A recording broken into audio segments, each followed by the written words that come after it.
How to see your watch history on your Facebook account.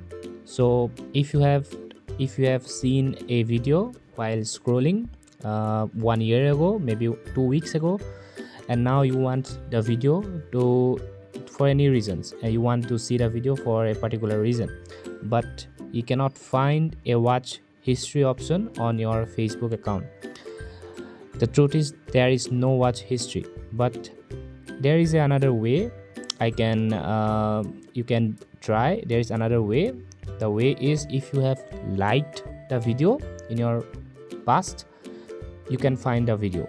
So for that, we need to tap the three lines, and then we need to go to settings, under settings and privacy, and then we need to find activity logs. This is the option, and from here your Facebook activity, and then comments and reaction. So if you have liked the video, if you have liked that particular video in your past, so that reaction will be stored here, and from this way you will be able to find the video you are willing to. So this is how we find videos from the past, but there is no option, there is no history option on Facebook. So this is the way we can do it. Thanks for watching.